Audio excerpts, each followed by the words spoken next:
What's up guys, Jonny May here and welcome to this week's quick tip where I'm going to teach you one of the simplest approaches to walking jazz bass lines. Now when I hear a lot of beginner jazz students walk bass lines, they'll play stuff like this. Okay, where they're basically just outlining the chords. And this is a great beginner approach, but guys, there are much more interesting ways that you can walk jazz bass lines. And in today's lesson, I'm going to teach you 3 of those. Let's go ahead and dive in. Alright, so what we're going to do is we're going to be working through one of the most common progressions in jazz music. It's called the 2-5-1 chord progression. Go ahead and play this with me. We've got D on the bottom, F, A, C, and E. Okay, so these are the right hand chords we're going to use.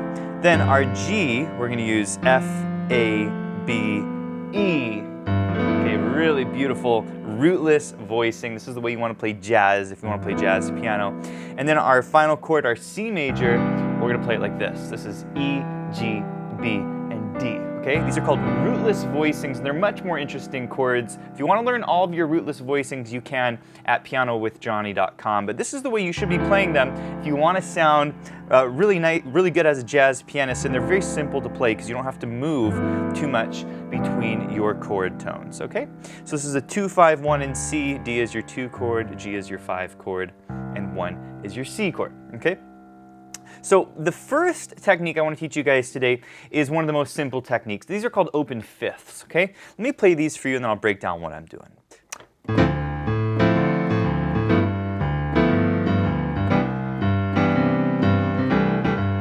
Okay, so what am I doing here, guys? Well, basically I'm taking my chord, which is D minor 7, and I'm just walking fifths. So D, what's the fifth of D? It's A, and then we go up to the root again, and then back to the fifth, okay? This is the basic pattern. So D, A, D, A.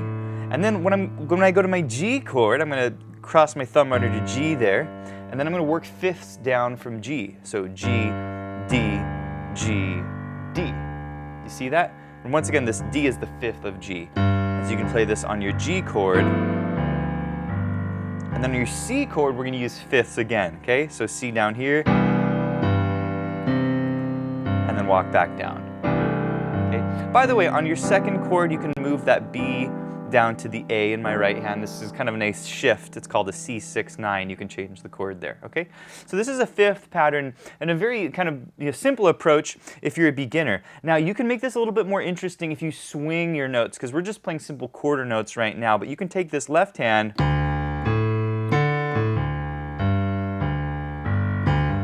and add an 8th note to it. And all I'm doing is going 1 and 2 and 3 and 4 and then I go to the next one, 1 and 2 and 3 and 4 and. Does that make sense? And then the C, 1, 2 and 3 and 4 and 1 and 2 and 3 and 4. Okay?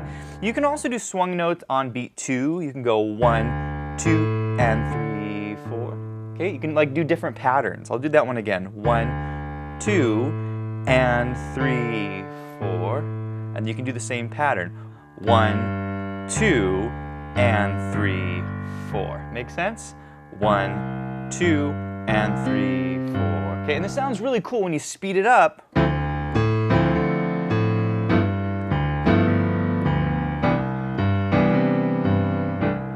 By the way, if you guys are enjoying this video, please give it a thumbs up, and if you are new to the channel, be sure to hit the subscribe button for more videos just like this. But guys, I want to get on to technique number 2. If you want to make it sound a little bit more interesting, check this one out. This is called the Triad upper structure technique. Upper neighbor technique, I should say.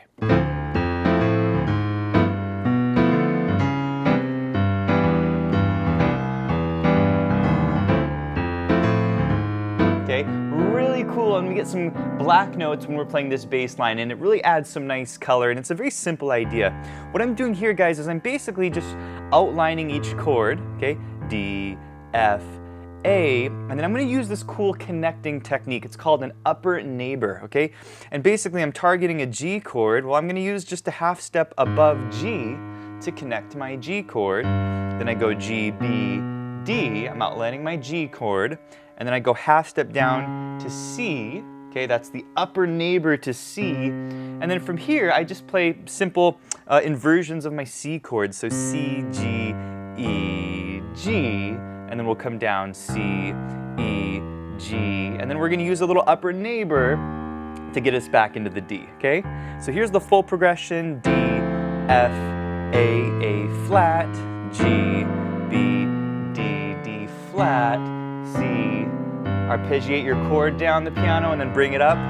2, 3, upper neighbor back to D, okay? And it sounds really cool when you speed it up. Now you can swing this, guys. You can go like 1, 2, 3, and 4.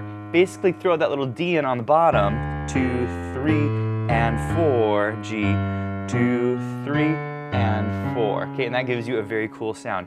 By the way, if you guys are enjoying this little lesson here, I encourage you to check out our full-length courses on jazz walking bass lines at Piano with Jonny. Basically, I teach you 18 different ways that you can walk jazz bass lines. These are full-length courses that come with lesson sheet music, backing tracks. I'll put a link to that below. But guys, I want to teach you step number 3, which is steps, okay? And so far, we're using fifths in our walking bass, which is really nice, but there's actually kind of a simple way of doing it where you can simply walk into your chord tones. And this is one of my favorite approaches, a little bit more of an intermediate approach. Check out what this one sounds like.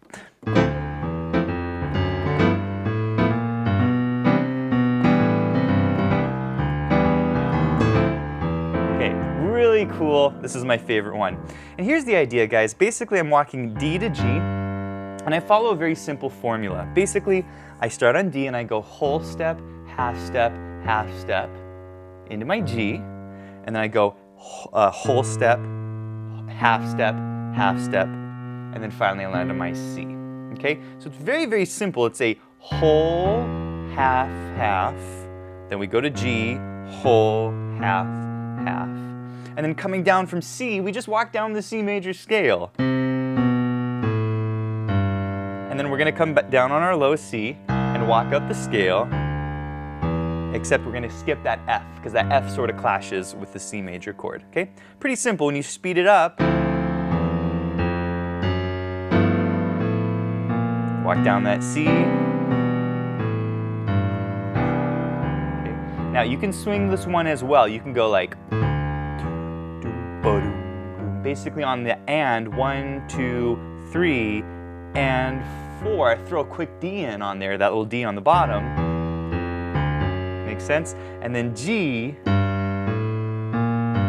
can throw that little G in on the end of beat 3. 1, 2, 3, and 4. And then that C, 1, 2, 3. And then I'm going to go to a quick C. Now drop to my low C and go to a quick C on the bottom. And then I can reset the position.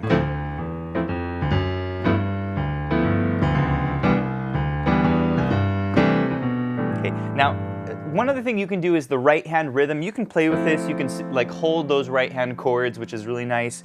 But I would encourage you to try what I call a stock swing groove, okay? Or it's called the Charleston groove.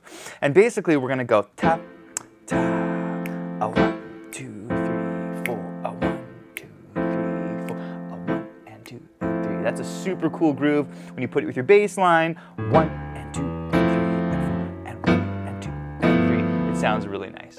All right, guys, this concludes this week's quick tip, and if you enjoyed this lesson, I want to encourage you to check out our jazz walking bass lines courses at pianowithjonny.com, where you learn 18 different approaches for walking bass lines. Also, be sure to check out our other jazz courses where you learn styles like bossa nova, swing music, jazz ballads, cocktail jazz. You learn how to improvise in the jazz style, and we also teach blues and a ton of other styles, so I'll put a link to that below, and I'll see you guys in the next lesson.